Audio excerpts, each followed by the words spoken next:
Assalamualaikum warahmatullahi wabarakatuh. Salam sejahtera untuk kita semua. Saya Dr. Titin Ungsianik, dosen Fakultas Ilmu Keperawatan Universitas Indonesia, akan berbagi materi tentang kontrasepsi. Materi ini kita bagi menjadi 4 bagian, dan saat ini kita akan membahas bagian yang pertama. Sumber utama dari materi saya kali ini adalah dari buku Maternity and Women's Healthcare, karya Laudermilk, Perry, Cation, and Alden tahun 2016.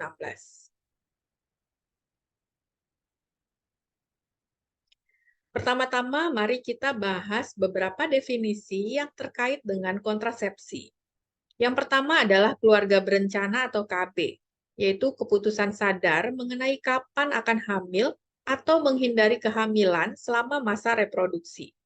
Yang kedua adalah kontrasepsi, yaitu pencegahan kehamilan yang disengaja tanpa menghindari hubungan seks atau hubungan intim. Yang ketiga adalah alat kontrasepsi, yaitu alat dan atau praktik yang digunakan untuk mengurangi risiko kehamilan atau melahirkan keturunan. Apa yang dapat dilakukan perawat? Yang pertama adalah memberikan konseling dan edukasi tentang KB, kontrasepsi, dan pengendalian kelahiran yang efektif. Selanjutnya, perawat juga dapat membantu individu dan pasangan untuk membandingkan dan memilih kontrasepsi. Pada tahap pengkajian, ada beberapa hal yang perlu dikaji oleh perawat. Pertama adalah pengetahuan perempuan tentang kontrasepsi dan komitmen pasangannya terhadap metode tertentu.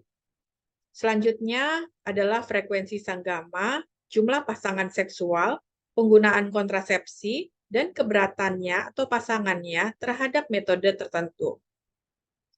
Perlu juga dikaji tingkat kenyamanan perempuan untuk menyentuh alat kelamin dan lendir serviksnya. Juga kesalahpahaman atau pengaruh faktor budaya dan agama, serta rencana kehidupan reproduksi perempuan dan pasangannya. Perawat juga perlu melakukan anamnesis terkait riwayat menstruasi, kontrasepsi, dan obstetri, serta pemeriksaan fisik termasuk pemeriksaan panggul dan pemeriksaan laboratorium untuk mengidentifikasi adanya infeksi menular seksual. Ada beberapa diagnosis keperawatan yang sering muncul, di antaranya adalah konflik keputusan berhubungan dengan pilihan kontrasepsi dan kesediaan pasangan. Selanjutnya adalah ketakutan berhubungan dengan efek samping metode kontrasepsi. Juga risiko infeksi berhubungan dengan hubungan seks tanpa pengaman, penggunaan alat-alat kontrasepsi, serta kerusakan kulit atau selaput lendir setelah operasi atau pemasangan IUD. Nyeri akut berhubungan dengan pemulihan pasca operasi setelah sterilisasi, dan risiko tekanan spiritual berhubungan dengan kesenjangan antara keyakinan agama atau budaya dan pilihan metode kontrasepsi. Sebelum menggunakan alat kontrasepsi, perlu diberikan informed consent bagi pasien dan pasangannya. Pada pemberian informed consent ini perlu diperhatikan beberapa hal yang bisa disingkat sebagai braided. Yang pertama adalah B, yaitu benefits. Ini adalah informasi tentang keuntungan dan tingkat keberhasilan. Yang kedua adalah R, yaitu risk, yaitu informasi tentang kerugian dan tingkat kegagalan. Selanjutnya adalah A atau alternatives, yaitu informasi tentang metode lain yang tersedia. Selanjutnya adalah I atau inquiries, yaitu kesempatan untuk mengajukan pertanyaan. Kemudian D atau decisions, yaitu kesempatan untuk memutuskan atau mengubah pikiran. Selanjutnya adalah E, yaitu explanation, yaitu informasi tentang metode dan cara kerja metode-metode kontrasepsi. Dan yang terakhir adalah D, yaitu documentation. Ini perlu dicatat informasi-informasi yang diberikan serta pemahaman klien. Ada beberapa faktor yang mempengaruhi efektivitas metode kontrasepsi.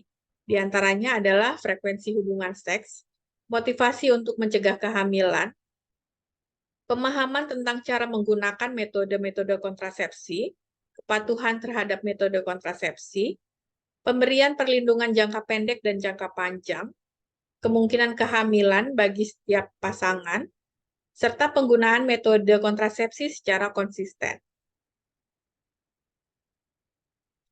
Ada banyak metode kontrasepsi, namun pada bagian yang pertama ini kita akan lebih fokus membahas metode-metode kontrasepsi yang alami.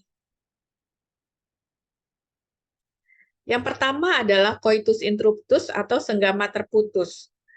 Untuk menggunakan metode kontrasepsi ini, pasangan pria menarik penis dari vagina sebelum terjadi ejakulasi. Metode ini merupakan salah satu metode kontrasepsi yang paling tidak efektif. Tingkat kegagalannya sekitar 22%. Dan coitus interruptus tidak melindungi pasangan terhadap infeksi menular seksual termasuk HIV. Selanjutnya adalah metode kontrasepsi berbasis kesadaran kesuburan atau KB alami. Disebut juga sebagai pantang berkala. Metode ini mengandalkan penghindaran hubungan intim pada masa subur. Ini adalah satu-satunya praktek kontrasepsi yang dapat diterima oleh Gereja Katolik Roma. Untuk melakukan metode pantang berkala, perlu diberikan edukasi tentang siklus menstruasi, yaitu adanya fase tidak subur, kemudian fase subur, dan fase tidak subur lagi. Fase tidak subur yang pertama adalah fase sebelum ovulasi. Kemudian fase subur yaitu 5-7 hari masa subur di sekitar pertengahan siklus. Termasuk hari-hari ini termasuk beberapa hari sebelum dan selama ovulasi serta keesokan harinya. Dan fase tidak subur yang kedua yaitu adalah fase setelah ovulasi. Selanjutnya mari kita bahas metode irama kalender. Metode ini didasarkan pada jumlah hari dalam setiap siklus. Perhitungan siklus itu dimulai pada hari pertama menstruasi. Masa subur ditentukan setelah mencatat lamanya siklus dalam 6 bulan. Peningkatan keandalan dapat diperoleh dengan data menstruasi sekitar 8-12 bulan. Awal masa subur diperkirakan dengan mengurangi 18 hari dari lamanya siklus terpendek. Dan akhir masa subur ditentukan dengan mengurangi 11 hari dari lamanya siklus terpanjang. Berikut adalah contoh perhitungan dengan metode irama kalender. Misalnya, siklus terpendek adalah 24 hari dan terlamanya adalah 30 hari. Maka, siklus terpendek, yaitu 24, dikurangi 18, menghasilkan hari ke-6. Dan siklus terpanjang, yaitu 30, dikurangi 11, hasilnya adalah hari ke-19. Jadi, pasangan harus berpantang selama masa suburnya, yaitu pada hari ke-6 sampai ke-19. Contoh lain misalnya, perempuan ini siklusnya sangat teratur, masing-masing 28 hari. Maka siklus terpendek yaitu 28 dikurangi 18, hasilnya adalah hari ke-10, dan siklus terpanjang yaitu 28 dikurangi 11, hasilnya adalah hari ke-17. Jadi pasangan harus berpantang selama masa suburnya, yaitu hari ke-10 sampai ke-17. Kelemahan dari metode irama kalender, yaitu metode ini memprediksi peristiwa masa depan dengan data masa lalu, dan ketidakpastian siklus menstruasi tidak diperhitungkan. Namun demikian, metode ini berguna sebagai tambahan pada metode suhu basal tubuh atau metode lendir serviks.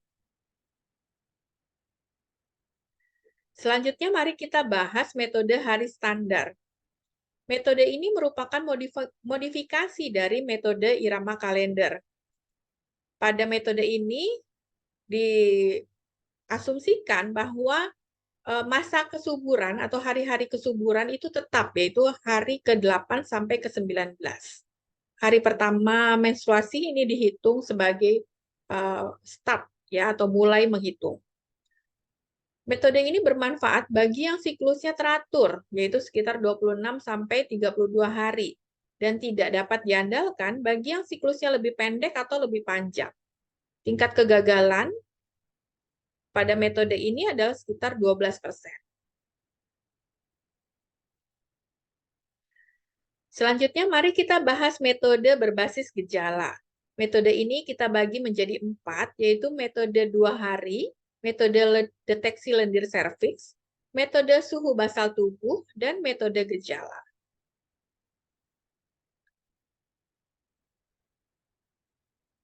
Metode 2 hari.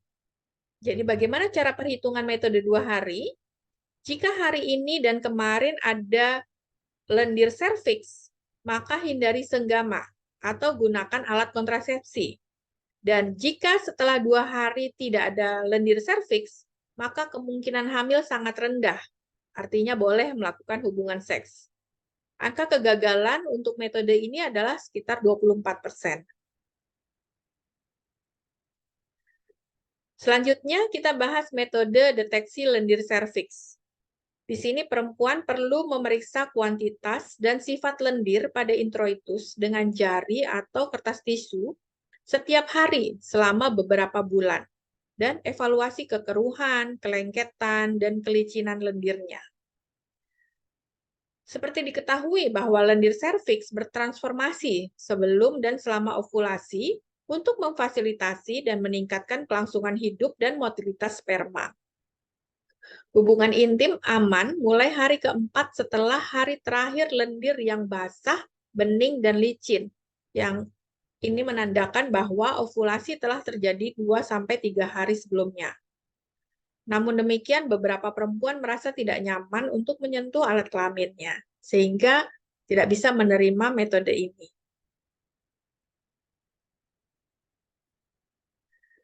Perlu diketahui adanya perubahan lendir serviks sepanjang siklus menstruasi. Lendir pasca menstruasi biasanya sedikit, dan lendir praovulasi biasanya keruh, kuning atau putih, dan lengket. Lendir pada saat terjadinya ovulasi biasanya bening, basah, lengket, dan licin. Dan lendir pada masa subur pasca ovulasi biasanya kental, keruh, dan lengket. Dan lendir setelah masa subur pasca ovulasi adalah sedikit.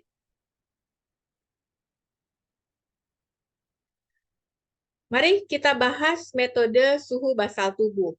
Suhu basal tubuh adalah suhu tubuh terendah orang sehat segera setelah bangun tidur dan sebelum beraktivitas. Suhu basal tubuh biasanya bervariasi antara 36,2 derajat Celcius sampai 36,3 derajat Celcius selama menstruasi, dan selama kurang lebih 5-7 hari setelahnya. Sesaat sebelum ovulasi terjadi sedikit penurunan suhu, yaitu kira-kira sekitar 0,5 derajat Celcius. Dan setelah ovulasi, suhu basal tubuh sedikit meningkat, kira-kira 0,4 sampai 0,8 derajat Celcius. Sekarang mari kita bahas metode simptotermal. Metode ini merupakan gabungan dari metode suhu basal tubuh dan metode lendir serviks dengan kesadaran tanda dan gejala menstruasi. Perempuan perlu mempelajari tanda dan gejala psikologis dan fisiologis yang menandai fase siklusnya. Pelajari adanya peningkatan libido, bercak di tengah siklus, kram nyeri sebelum ovulasi, panggul terasa penuh atau nyeri tekan, dan kepenuhan vulva.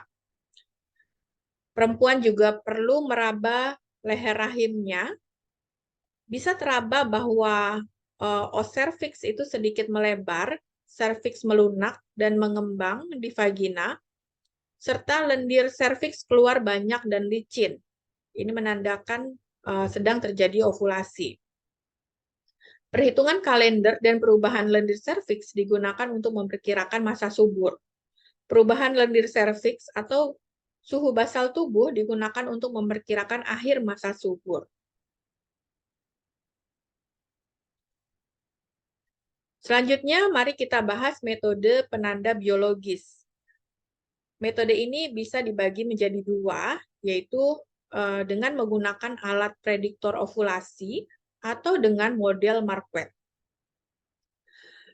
Alat prediktor ovulasi ini dapat mendeteksi lonjakan hormon LH pada urin 12-24 jam sebelum ovulasi. Dan hasil tes ini tidak terpengaruh oleh penyakit, emosi, atau aktivitas fisik, sehingga perempuan bisa mengetahui kapan dia mengalami ovulasi. Sedangkan pada model Marquardt ini digunakan monitor ClearPlan, yaitu perangkat genggam yang menggunakan strip test untuk mengukur metabolit estrogen dan LH pada urin. Monitor menunjukkan nilai angka kesuburan yang rendah, tinggi, dan puncak. Demikian yang dapat saya sampaikan terkait materi kontrasepsi pada bagian yang pertama ini. Silakan saudara menyimak materi berikutnya, yaitu bagian kedua, ketiga, dan keempat. Terima kasih atas perhatian saudara. Semoga bermanfaat.